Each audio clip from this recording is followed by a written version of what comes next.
Welcome back to Talk Commerce live from the e-commerce forum in Minneapolis. Today I have Ben Marks, The man, the myth, the the man, sometime legend. always legend. Ben, tell us, what are you doing now? Well, since I left my previous employer back in May, I've jumped into just basically doing what I've always done anyway, which is consulting. Now I'm just, trying to get people to pay me to do that. But also give me a chance to go down some new avenues. Like I was just really happy to announce just last week, maybe even earlier this week, that I'm going to be handling all the fundraising for the PHP Foundation, which, if you don't know, is actually how the PHP language continues to be maintained and secured and developed. It's just an amazing opportunity for me personally, because PHP really has given me my entire career, and it's great to be able to help out and help make sure that it's around, into the future. And then also I've jumped onto a founding team at Nomicore, Nomicore, which is just takes the search bar and actually makes it really operational. Basically lets your data speak for itself, right? So instead of people shaping their product search queries, like sort of having to understand what your product is, is all about anyway, you just say like, hey, I need to go do this thing, and the system will actually go and it'll sort of dynamically compose all of the filters and layered navigation for you, and just basically let users interact in a more natural way with your product catalog. Wow, that's all you're doing? That's all I'm doing, man. And I get to take the dog for a walk every once in a while. So the first thing I have to ask is, so PHP is just that dying language, just like Magento. Well, one of the board members, Nils, also part of the co-founding team behind Packages, which is the big package manager that really helps stitch up applications all over the world. He would rap you on the knuckles for even making that joke, because it turns out that we've been hearing this is an old story. PHP is dying, but like the reality is it really is not. The language keeps getting better and better, because you have a foundation pays for developers to work on it, but also you of course still have all the contributions that come like any good open source project, and that continues to make PHP just continually relevant and powerful. And the team just released an official MCP package with the help of Symfony, one of the frameworks. So yeah, it's far from dead. Yeah, and not to get into too much into the weeds into PHP, but I know Ivan Chernobyl, he has a new... Did you say Ivan Chernobyl? Chipern? Yeah, Chipern. I butcher everybody's name. Yeah. But he had a great example of running 200 Magento stores in a very small instance. Yeah. And a lot of people attribute it to the newer versions of PHP, that Magento can perform so well. Well, God, I mean, look, when I was at Magento, I mean, we we did claim the performance benefits that came with PHP 7 at the time. PHP's major version is 8. We're well into that major version, but yeah, it's become incredibly performant. Several years ago, you had really PHP 7 was a total reimagining of how everything worked under the hood. It just made it much more. It made it behave much more like some of the other runtime environments out there. So tell us a little bit about your role. So you're traveling all over the world. Well, now, it doesn't seem like your life has changed. Well, I mean, it's a lot less travel. It definitely won't be global services next year, much to my dismay. But I did get to visit with Meet Magento that happened in Rome a couple weeks ago. I had some miles to burn up, and it was interesting to be back, kind of back in that context. You got Matthias Schreiber, the executive director of the Magento Association, which I founded many years ago. I consulted on that whole process, right? And it's an interesting moment for Adobe and Magento. And of course, it also, I think, kind of have to name Huva as well in there, as kind of in the mix, as well as, MageOS and all the other kind of projects. You've got this kind of swirling constellation of, I don't want to say necessarily competing interests, very, probably different interests. It was nice to just kind of be back in that world and kind of hear some of these discussions firsthand. And they actually had an amazing panel at the end of the event that really addressed some of the challenges that are happening right now. I mean, the fact of the matter is Magento really has been from a product standpoint has been dead in the eyes of Adobe for several years, right? And what I mean is, like, Adobe still supports Magento, still supports the Magento Association, still has a lot of customers out there running Magento. they are the product itself has not received any feature updates. It's only performance and security patches. Adobe Commerce itself continues to develop, and I think at some point there needs to be. I won't say it's a schism, but there really does need to be like a line drawn that says, okay, we're all in on Adobe Commerce. I would personally love to see Magento turned over to the ecosystem, but I don't know of any executive who has the power to say, hey, this thing that we paid $1.7 billion for, we're just going to give it away.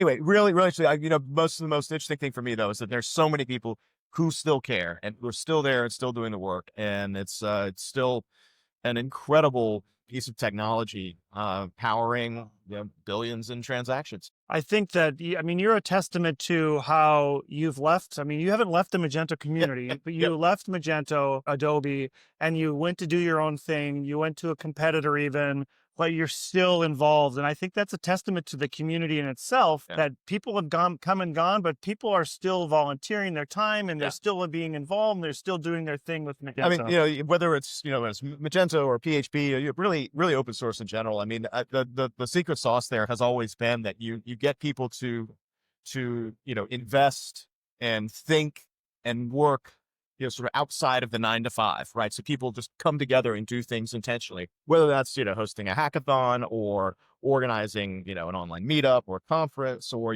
people just, when they start to pool their effort together, real magic happens. It's definitely like a 2 + 2 = 8 kind of. Yeah, some of the other communities that we won't mention that sound a lot like Spotify, they claim to have that magic, but maybe they don't. I still haven't experienced. I said sounded like Spotify, or maybe the music company that sounds like Shopify. Yeah.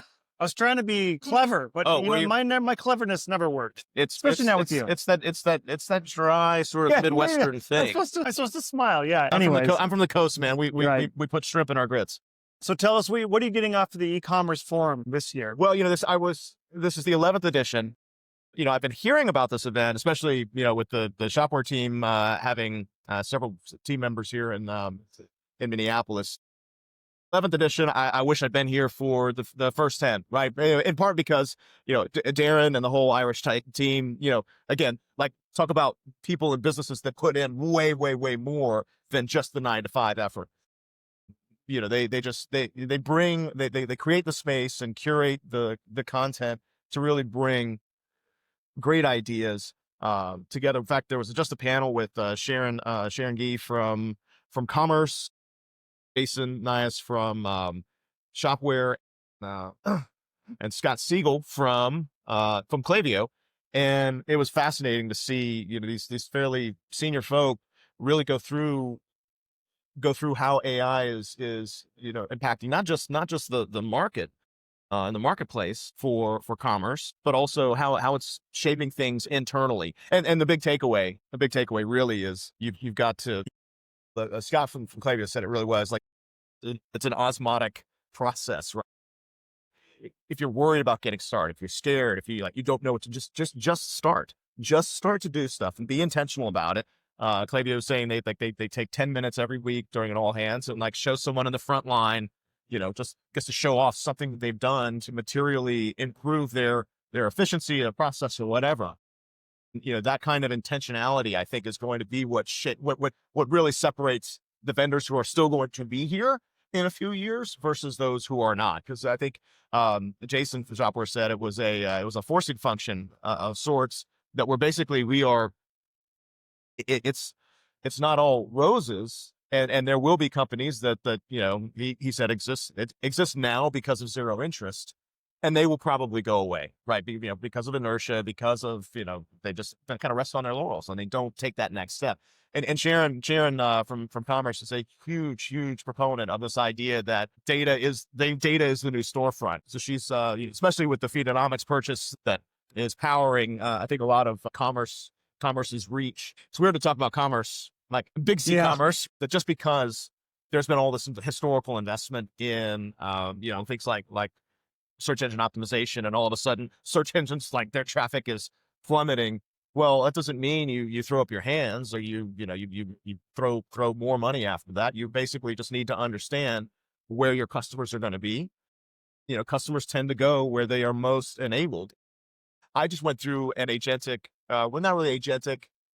I mean, like quasi, like I asked ChatGPT. We were going to a wedding, my cousin's wedding at the family farm in New Hampshire. We're flying into Boston, and my wife Tracy had found a pair of a really good German boots, but it's rare that she finds shoes that fit her, but like they were brown. And I don't know if you know anything about fashion, but like brown, like all of her clothes, like all of her outfits were kind of built around black shoes. So I said, well, hey, maybe we can find a black pair of these boots. Like, so I threw this ChatGPT. I said, hey, you know, we're going to be leaving tomorrow from our home.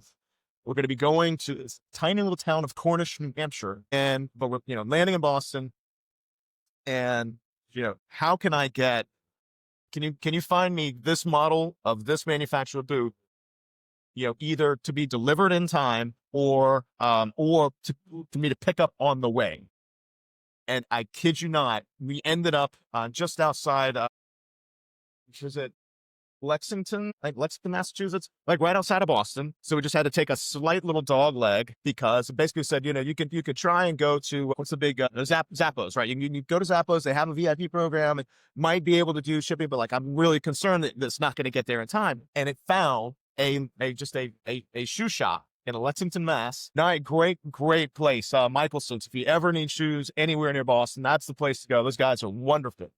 And they happen to have, they just deployed a Magento 2 store not that long ago. And amazingly enough, the system detected that they seem to have up-to-date stock. So ChatGPT actually had the context that, okay, I see that this store is on the way. I see that they have stock that looks like it is actually updated dynamically. And here's a script you can use if you call them. Okay, I didn't need the script. That's awesome. The next step, of course, would have been if it had called me. But at the end of the day, that was a new experience, and it really shaped how I'm going to be buying things in the future. That's wow. That's incredible. It's like we've taken this industry that seemed fairly inertial for so long, and then all of a sudden, boom, everything's changed. Right. Ben, it's been a great conversation. Thanks for stopping by, and it's so good to see you again. Always good to see you, brother. Ben Marks, thank you. All right. Talk Commerce is a production of Content Basis, LLC. For more creative content, go to contentbasis.io.